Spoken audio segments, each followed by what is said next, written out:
Okay.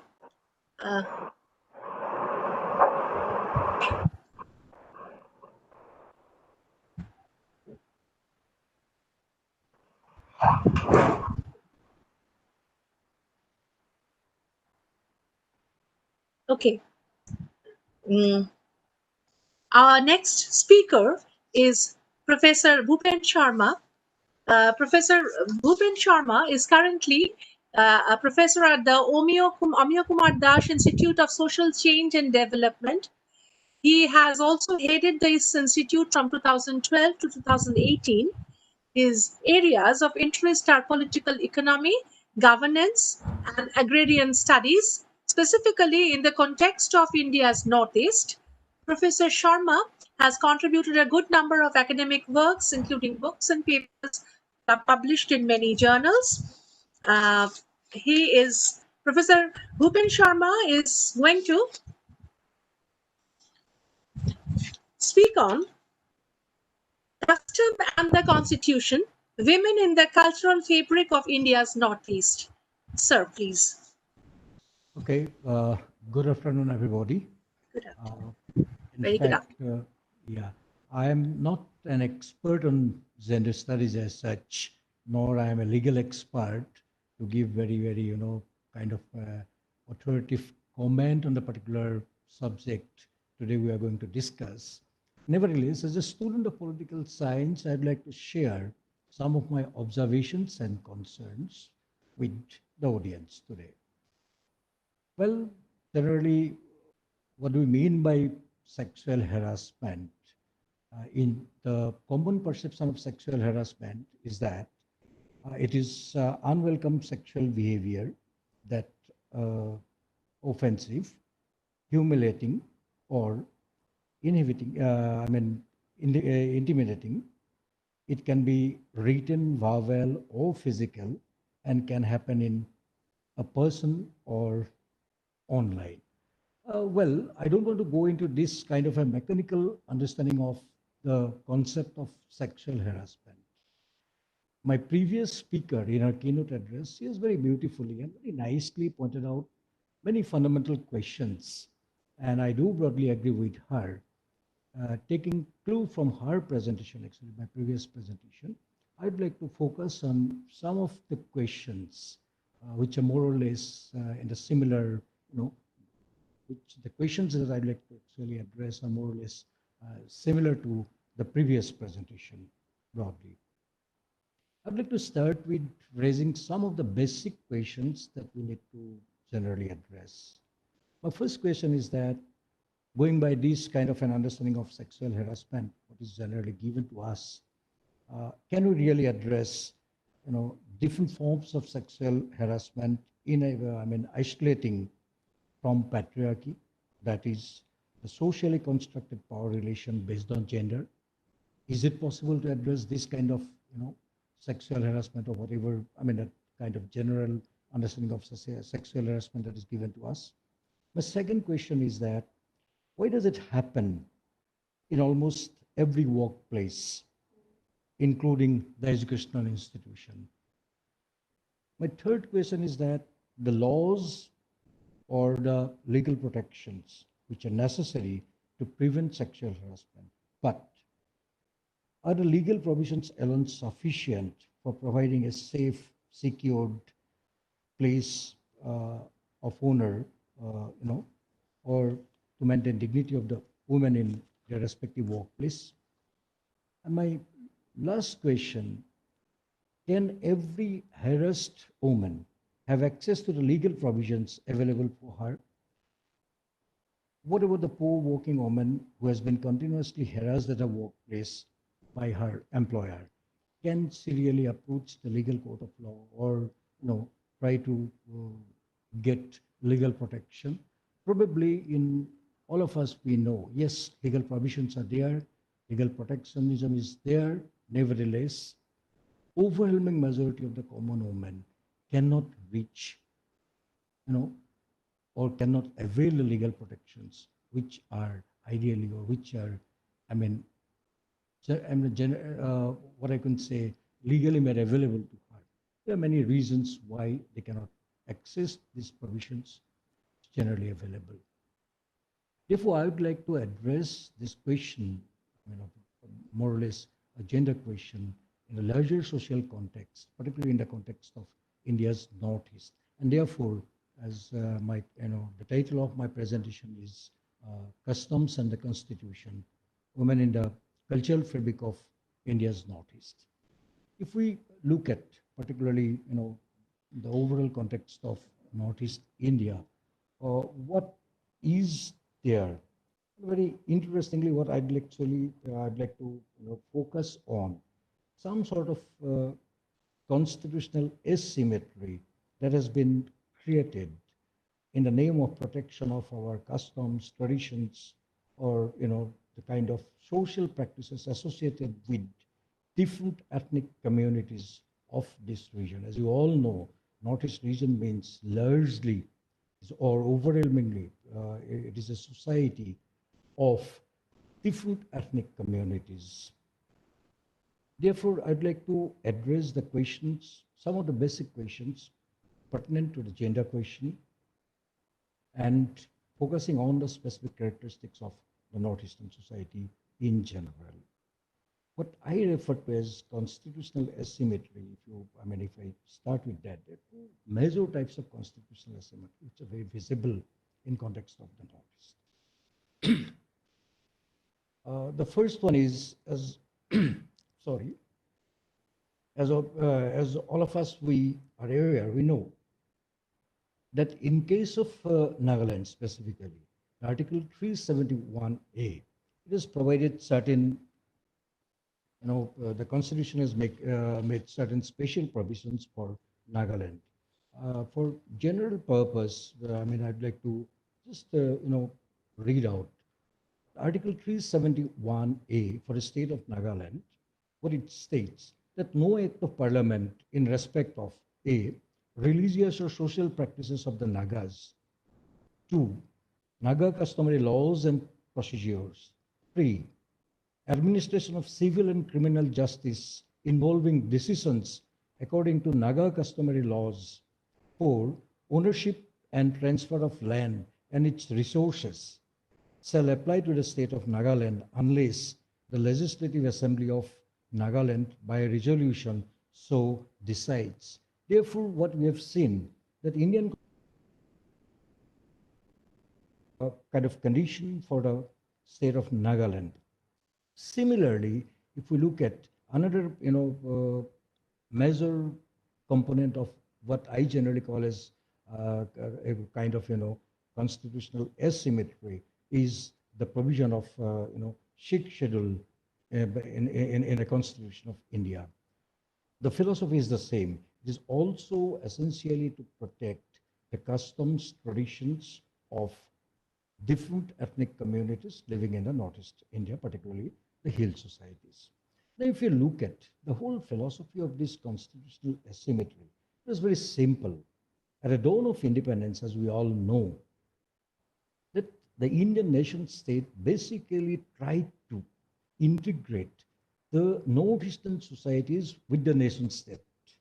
Or you can say that overall perspective of the nation state. Or you can say the philosophy of the nation state. The reason was it was a big challenge for the Indian nation state to integrate these hill societies because all of us, we know that pan-Indian nationalist movement didn't have much influence over the hill societies of the Northeast India. Therefore, they were not very much willing or they were reluctant to be a part of the pan-Indian nationalist movement, or so to say, the kind of Indian nation state that came into being after, with independence. It is a process of negotiation of the nationalist leadership with these hill societies particularly.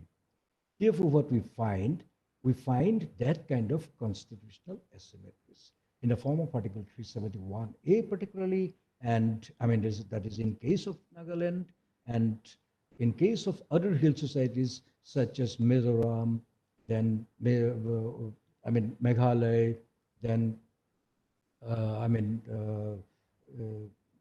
some the hill areas of now Tripura, even the hill areas of Assam. What we have seen that Constitution has made provision under 6th schedule to the Constitution to protect the customs, traditions of these hill communities, or generally, I mean, the communities which are generally perceived as the tribal communities.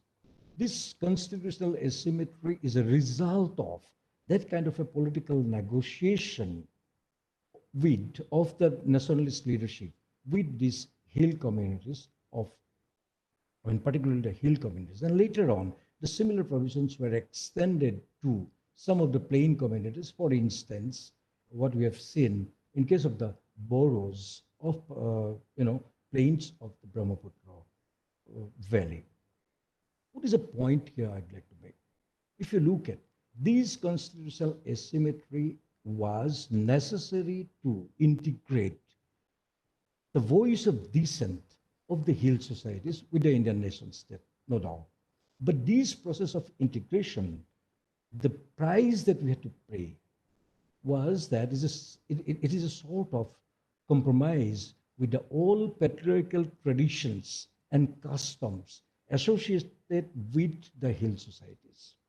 As a result of that, what we have seen apparently, these provisions, this constitutional asymmetry, though apparently, it looks like a kind of a democratic strategy, but essentially, if you look at the content of, the traditions, customs which are being protected through this constitutional asymmetry, are not at all democratic. These are extremely, extremely patriarchal in nature. I'd like to cite an example. For instance, what kind of, now contradictions that we have to confront with, the constitutional provisions which were made later on. For instance, if you look at the constitutional amendment 73rd and the 74th, what is the provision that is made? That 33% reservation for women in the elected bodies. I mean, the kind of, local self-government institutions, be it the urban local bodies or the rural, mechanism of democratic decentralization, panchayats, etc.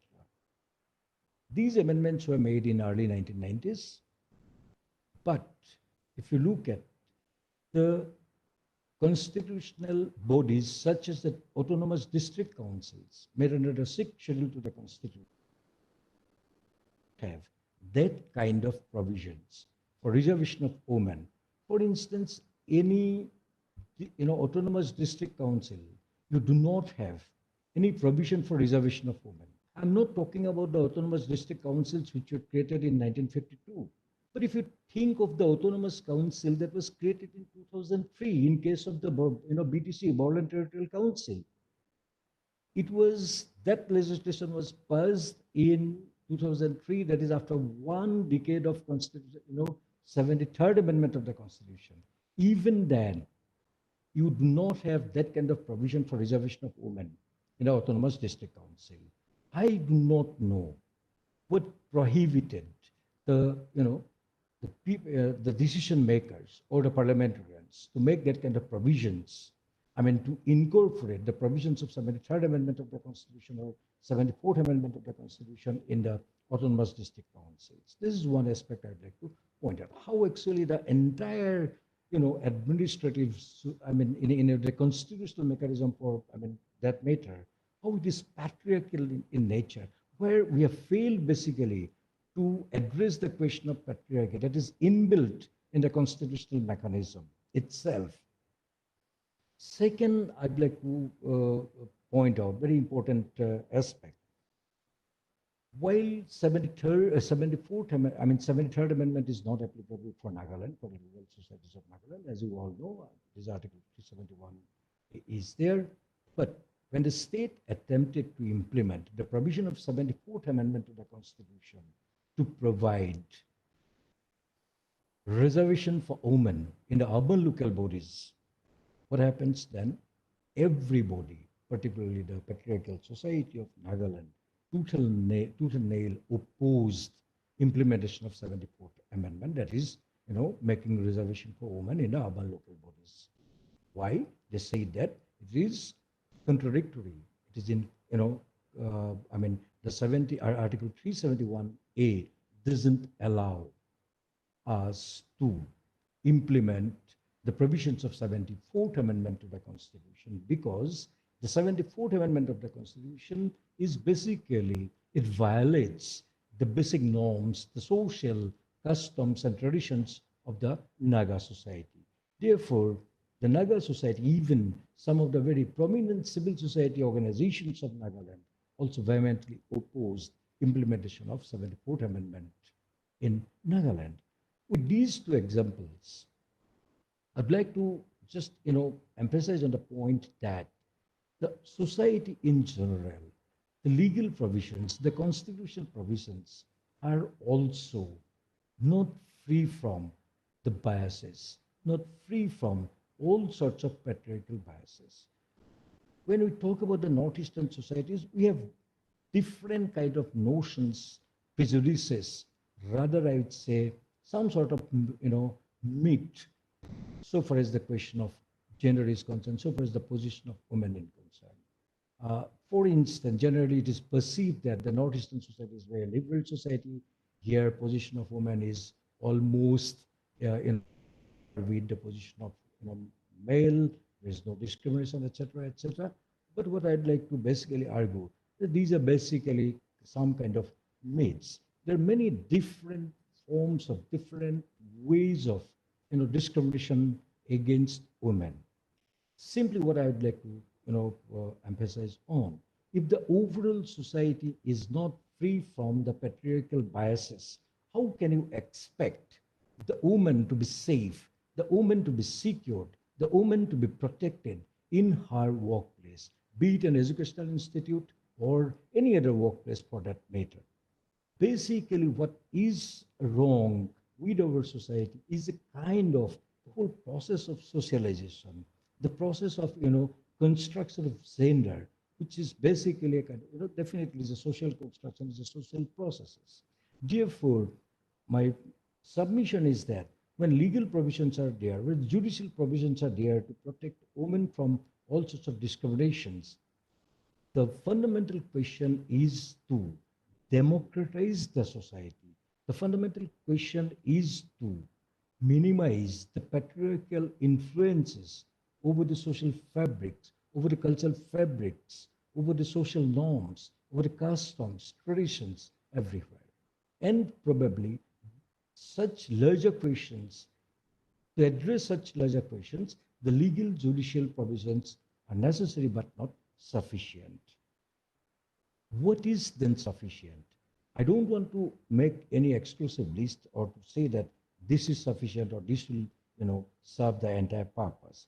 But what I would like to emphasize, I'd like to emphasize on a process to start with. First of all, to democratize the society, to democratize customs, to democratize traditions. And for doing that, probably, we can take help of some of the constitutional provisions. Very, it is quite, I don't know what to put it. Nowadays, people do not talk about, or people no longer talk about, you know, uh, the constitutional provisions or the 73rd Amendment or the process of Sir, if I may just democratization. interrupt you once, please, sir. Yeah. Could you just adjust the microphone? I mean, uh, bring it just nearer. Yes. Okay. Am I louder? Yeah, yeah, Hello. louder. Oh, yes, yes. Thank you so much. Okay. Okay. Well, anyway, let me try to get back.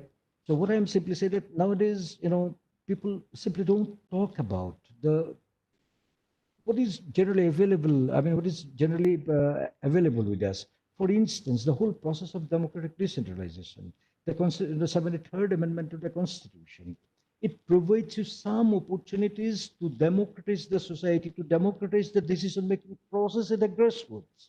It is not merely a question of reservation of women at the decision-making. It is basically the philosophy is to provide space for women to come out of our, the domestic sort of, day-to-day engagement openly to the public space, to the decision-making space, and to play her role. But you see, over the last couple of years, The entire process of democratic decentralization has been completely mitigated, and now nobody talks about it. It is a product of a long-standing movement of the women, and it was basically a strive for democratize the society. And what we have achieved after a long demand, long struggle of women has been mitigated now, has been completely forgotten now. Therefore, the question is to revitalize these kind of institutions, these kind of provisions. At least we can start with providing some space for the common woman at the grassroots level, to bring her out from her, what I'd say, home, to a different kind of political space where she can play a decisive role. Again, definitely I'm not advocating a kind of empowerment.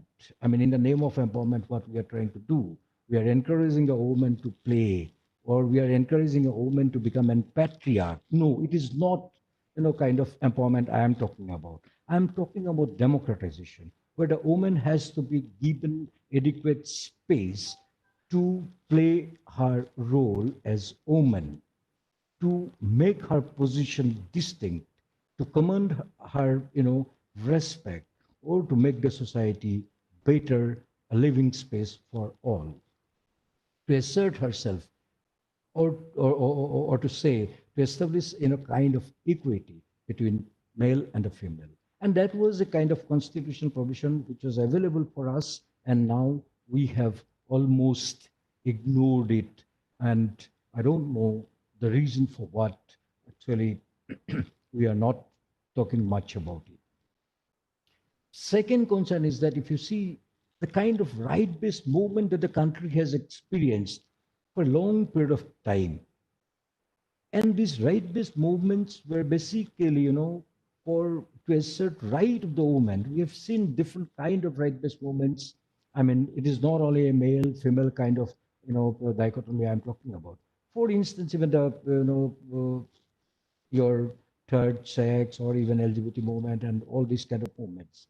But what has happened recently in the country, that even the right-based movements have also completely been muted, or completely been relegated to the backbench. See, these right-based movements, or this process of democratic decentralization, they were the instruments to provide the desired space for women in a larger social arena. But in the country as a whole now, what we have been experiencing, one, these right-based movements have lost its significance, or people are not now much concerned with these right-based movements. Similarly, people are not much concerned with the institution of democratic decentralization. The point simply I'd like to make is that the position of women, or the question of patriarchy, cannot be addressed, or cannot be challenged, or cannot be confronted with in isolation. We have to really strengthen the women movement, the gender movement, right from the grassroots level and up to different kind of right-based movements. This is a process, I'd say. These movements are prerequisite for democratizing the society. And what is necessary at this moment, probably, in a kind of patriarchal absurdity that we have in our society, it is not to, let me tell you, it is not to glamorize the past. It is not to romanticize the past. It is basically to learn from the past, to strengthen the democratic movement of women, to create space for women at different level. Only then we can talk about, only then we can think of equal or equity between male and female, or so to say, a sort of gender equity. We need to relook at our past. We have to relook at the whole process of socialization, right from the family to the educational institutions and different dimensions of the society. And probably we have to address the larger questions to provide safer or more secured, or a place of respect for women. Well, I'd like to once again emphasize that yes, all the legal, judicial steps, mechanisms are quite necessary, but these are necessary, not sufficient conditions. To make the society a better living space, we really we have to continue with our fight against patriarchy. We have to continue our fight against that kind of domination, the kind of existing power relations. And for that, probably we need to be much more conscious, and we need to really strengthen the movements which have been recently relegated by different political forces for different political purposes. We need to perhaps revive, we need to perhaps rejuvenate this kind of gender movement, or this kind of people's movement, so to say, to make the society a better place, to make the position of women better, to, you know, think of a kind of equity between, or to think of a kind of gender equity. In fact, I love to address more questions. And if you allow me to keep on speaking like that, yes, I can continue to, speak. Probably, if there is any question or and I'll prefer to, go for interaction if there is any question. Otherwise, I'll prefer to stop here. Sir, sir, please do continue. Please continue. Okay. If, it means there is no any question as such. Uh, Well, not, no, I mean, there are lots of comments about okay. initial comments were just greetings, and now Mhm. there are certain comments about how I mean people are liking your. Please continue, sir. I No, think there will be if more you, queries no, later on. okay. Well, no, what I would like to emphasize on, in addition to the, broad kind of the democratic movement, or the movement for, democratized society, or democratic decentralization, etc., what I have pointed out.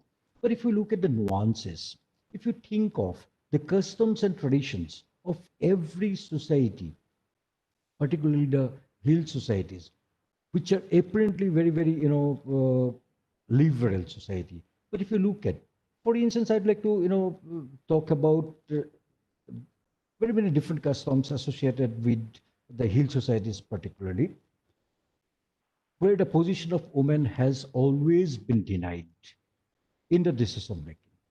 Apparently, it's a very liberal society. For instance, matrilineal society, Khasi matrilineality, suppose. Apparently, it is, well, what you can say is a practice. Apparently, it provides better scope for the woman, better space for the woman. But what I would like to argue, it is a disguised form of patriarchy. But then, what is a way out? How to, you know, I'd say, how to encourage the democratic minded people in these societies to address these nuanced questions, which are actually disguised patriarchy, right? So I'm not against matrilineal practices of Kasi or Garo societies, for that matter. But what I would like to emphasize, that how to make these practices a bit more liberal, to provide more space for women. If you think of any traditions and customs, for that matter, in the Northeast, every tradition and custom you see, these are extremely gender biased. These are actually denial of the space for women. The question, therefore, is to how to make these traditions and customs, you know, I mean, democratic in a way, to provide space for women. This is not a very easy task. It's a very challenging task. Therefore, to do that, probably, we need to go deeper into the society. We have to address the basic questions, and it needs not a kind of awareness generation alone. It needs a kind of mobilization. It is, I'm not saying that you fight against the customs and traditions. No, I'm saying that is a mobilization to democratize the customs and traditions. How to do it. And for that, probably, you know, a kind of proper research, and to be particular, I mean, to be percolated down to the students through different curricula, different kind of courses, specifically designed for the Northeast, is perhaps necessary. And in many, universities, what we have seen in the Northeast, we have, women's studies centers and cells. But I'm sorry to say that in most of the cases, what I have seen, that these women's studies sales and centers are not in a position to function, or they were not allowed to function, to perform their duties, or to carry forward their responsibilities for several reasons. Probably that could have been one of the very, very important wings to promote proper gender education, specifically in the context of Northeast. And it is a sort of, I'd say, uh, these centers could have played a decisive role to democratize these customs and traditions in every society of the Northeast. But somehow or other, we know the reasons. You look at the Women's Studies Center, for instance, in Chilchar universities, probably you do not have any Women's Studies Center as such, even till now, probably. Uh, I mean, UGC has made some provisions, and these provisions were also result of a prolonged movement of the women to establish the Women's Study Center in the universities. But what we have seen now, these Women's Study Centers are allowed to have its natural date because the UGC has stopped financing these Women's Study Centers, not allowing indirectly to perform their duties. What I am simply saying that these are also an outcome. See, let me tell you very clearly, having women's study centers in the leading universities of the country is an outcome of a prolonged movement of the women in the country. And now, because of not having that kind of a strong movement in the recent past, what we are experiencing that these women's study centers are also not functional, or they are not in a position to, you know, fulfill their responsibilities or to fulfill any to, meet the desired objectives. So what is actually happening? Are we serious? If we are serious, then how can we ignore these basic questions? What is the reaction of the academic community? Don't we have a specific responsibility? If we have specific responsibility, how can we remain silent on these basic questions? Probably, we need to be assertive and we need to be vocal about these questions. And these questions must be brought to the people at large. Let us not, let us not, keep it confined only to the very small academic community. It should be, part of the everyday discourse in the social life of, people. What I am simply saying that gender question is not merely a question to be addressed in the academic circle. It must be brought to the people at large in very many different forms, addressing the basic questions of women, their everyday life, the every customs and traditions which are influencing their everyday life, how to bring it to the people. And in that process, probably, the women's studies centers of all universities, particularly of the Northeast I'm specifically talking about, could have played a decisive role. But somehow or other, we are now not in a position to play that desired role. I'm just pointing out, some of the concerns. I mean, what basically agitates me as not as, a kind of a professor, but simply I'd like to put myself as a kind of an academic activist to talk about the basic questions, the fundamental questions, right?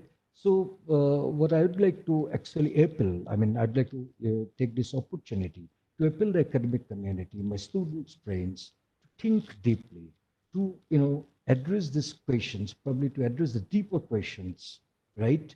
Well, sexual.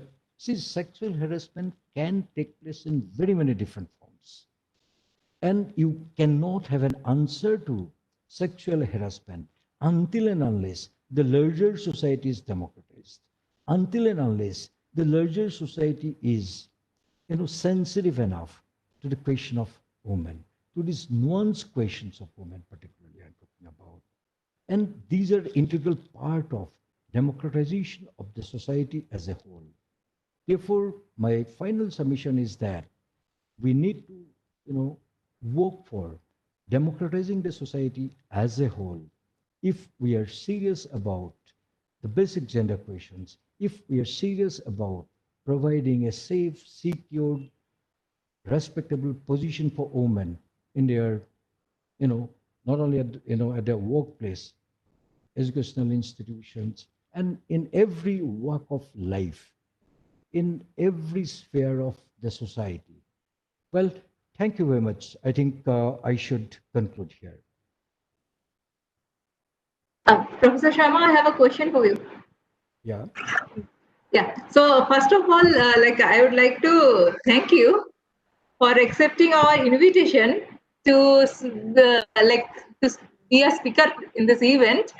What I wanted to ask is, in Northeast reference, there are lots of variations amongst different societies, from societies to societies, and their gender equity, gender biasness, what I said, are different in different contexts. And how to handle this? You told that if women study centers in different institutions are dying because UGC is not funding properly.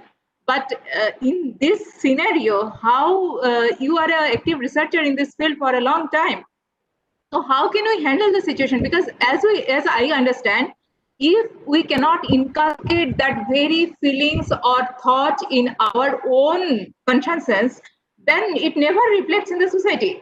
Because whatever reflects in the society, which is embedded in us from our childhood. So how to handle this situation?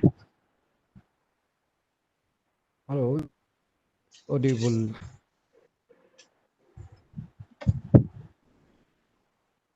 Am I Yes, not yes. audible? Professor Sharma, am I not audible? Professor Sharma. Oh, I Yeah. You asked continue. that. So, yeah, my question is, in the context of Northeast, where there are different tribal societies as well as non-tribal societies having their own beliefs, own rituals, everything, how we inculcate that thought of equity since childhood? Because unless and until we can do it properly, scenario is not going to change. That is what I believe. And you are being an active researcher in the field in the Northeast for a long time. Can you please, suggest us?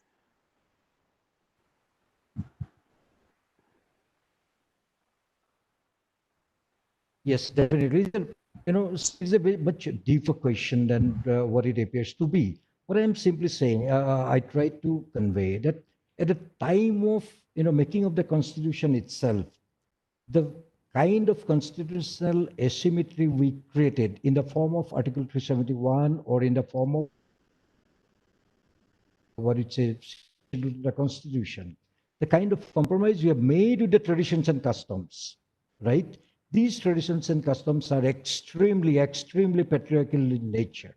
Therefore, these kind of a constitution provisions, instead of questioning patriarchy, we use patriarchy to sustain itself. That is a kind of what I'm saying, that is the paradox. When we are talking about a democratic constitution, Which yeah. I understand, but my reference was to your previous statement where you said that they have to be told that these are the rules. So that in that sense, I meant the top down. Because when you say rules, it's already bureaucratic. So that's all I meant. But thank you. I think you have addressed what I've asked. Okay, thank you. Yeah.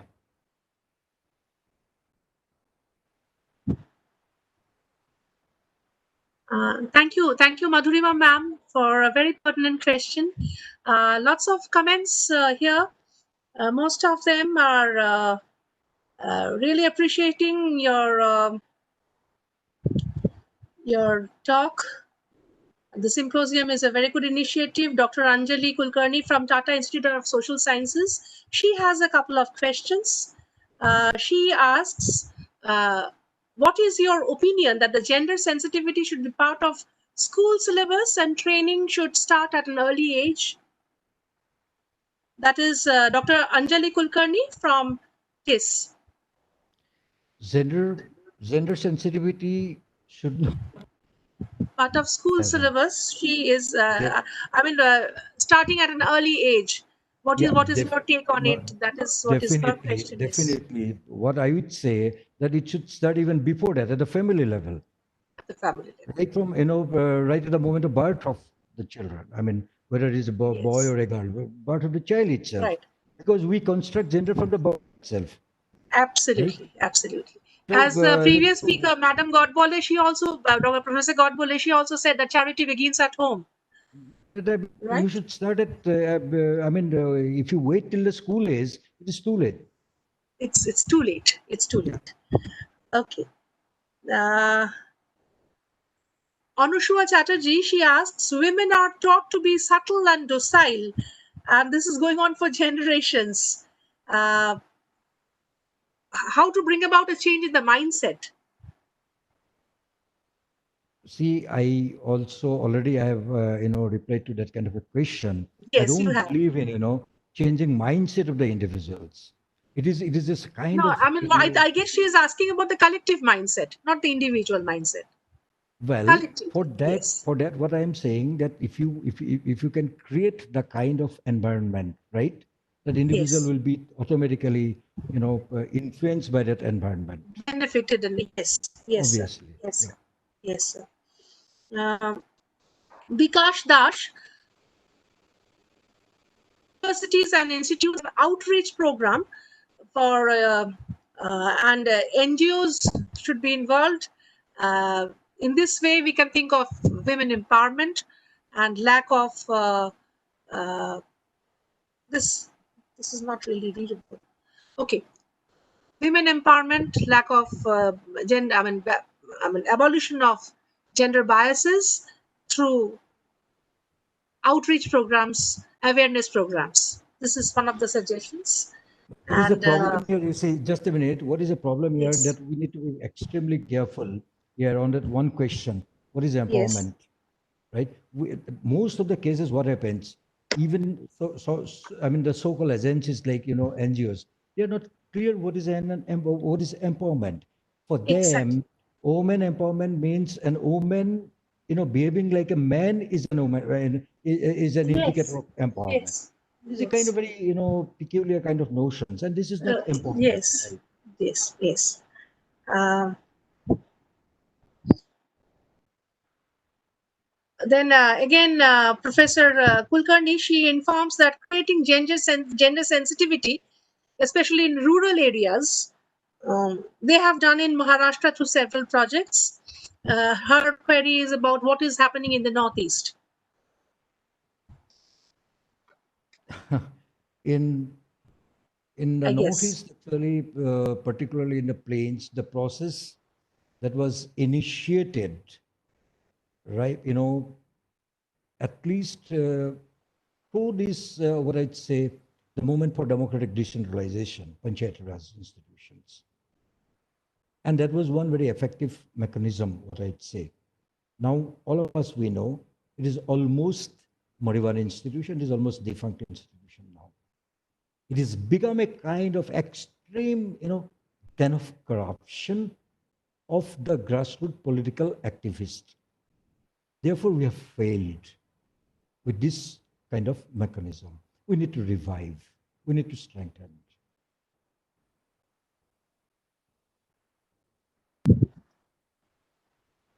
I think rest of the comments are just responses of appreciation, thanking you, and Thank you very much.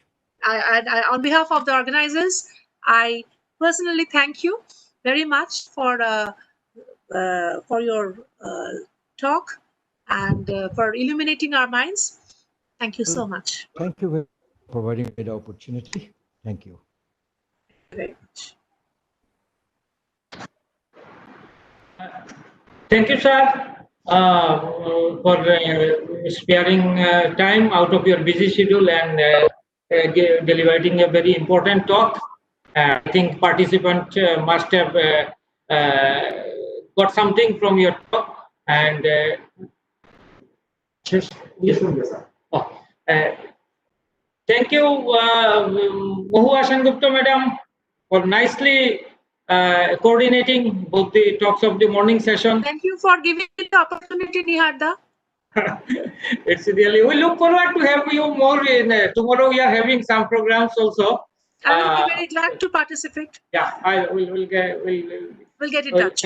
Yeah, and next session, now it will be lunch break.